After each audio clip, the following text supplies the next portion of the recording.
BSF Head Constable New Recruitment 2025 য'ত 1121টা vacancy মুকলি কৰা হৈছে স্যালাৰি আপোনালোকৰ 21700 টকাৰ পৰা 69100 টকালৈকে বৃদ্ধি পাব। নমস্কাৰ বন্ধু-বান্ধৱীসকল, পুনৰবাৰ স্বাগতম জনাইছো মোৰ ডিফেন্স পাইন ইউটিউব চেনেলটোলৈ। আজি আপোনালোকলৈ লৈ আহিছো মই অন্য এটা বহুতেই ভাল খবৰ।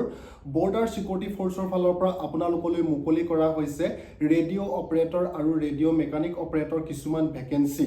যদি আপোনালোকে ভেকেন্সিসমূহ এপ্লাই কৰিব বিচাৰে, এপ্লাই কৰিবলৈ হলে আপোনালোকৰ বয়সৰ সময়সীমা কিমান, এডুকেশ্যন কোৱালিফিকেশ্যন কিমান, এপ্লিকেশ্যন ফিজ কিমান দিব লাগিব, প্ৰচেছ কেনেকুৱা ধৰণৰ হ'ব, কেনেধৰণে ইয়াক এপ্লাই কৰিব, সম্পূৰ্ণ ডিটেইলছ আপোনালোকক দি আছো। মাত্ৰ আপোনালোকে ভিডিঅ'টিৰ পৰা আঁতৰি নাযাব, আৰম্ভণিৰ পৰা শেষলৈকে ভালদৰে চাব। আৰু যদিহে মোৰ চেনেললৈ নতুনকৈ আহিছে, মোৰ চেনেলটো এবাৰ সাবস্ক্ৰাইব কৰি দিব আৰু কাষতে থকা বেল আইকনটি প্ৰেছ কৰি দিব, যাতে এনেকুৱা ধৰণৰ ভিডিঅ'বিলাকৰ নটিফিকেশ্যন আগলৈ পাই থাকে। লগতে মোৰ হোৱাটছআপ চেনেলত আৰু টেলিগ্ৰাম চেনেলত যদি জইন হোৱা নাই, জইন হৈ ল'ব।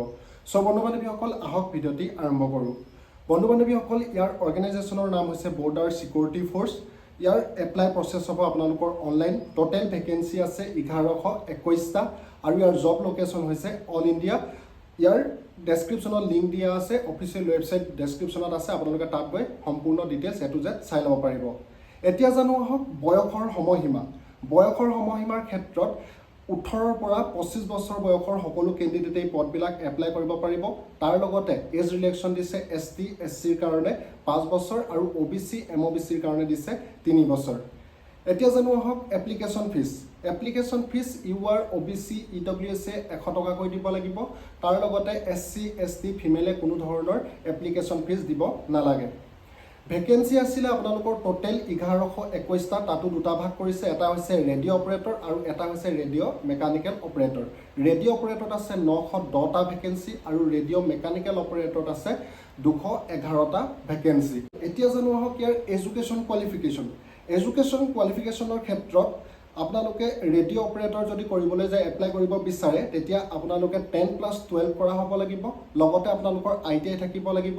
আৰু যদি আপোনালোকৰ ITI নাই, তেনেহ'লে 12 পাছ কৰা হ'ব লাগিব ছায়েন্সত, লগত ফিজিক্স কেমেষ্ট্ৰি আৰু মেথমেটিক্সত 60% থাকিব লাগিব। এতিয়া যদি ৰেডিঅ' মেকানিকেল অপাৰেটৰ পদখিনি আপোনালোকে এপ্লাই কৰিব বিচাৰে, তেতিয়া আপোনালোকে 10+2 কৰা হ'ব লাগিব, তাৰ লগতে ITI কৰা থাকিব লাগিব। আৰু ছায়েন্সত আপোনালোকে 12 পাছ কৰা হ'ব লাগিব, ফিজিক্স কেমেষ্ট্ৰি আৰু মেথমেটিক্সত 60% আপোনালোকৰ থাকিব লাগিব। বন্ধু-বান্ধৱীসকল, এতিয়া জানো আহক ইয়াৰ চিলেকশ্যন প্ৰচেছ। চিলেকশ্যন প্ৰচেছৰ ক্ষেত্ৰত পোনপ্ৰথমতে আপোনালোকৰ হ'ব ফিজিকেল টেষ্ট, তাৰ পাছত হ'ব ৰিটেন টেষ্ট আৰু তাৰ পাছত ডকুমেণ্ট ভেৰিফিকেশ্যন আৰু একেবাৰে শেষত হ'ব আপোনালোকৰ মেডিকেল এক্সামিনেশ্যন। আৰু নটিফিকেশ্যন ৰিলিজ হৈছিলে 13 আগষ্ট 2025 তাৰিখে।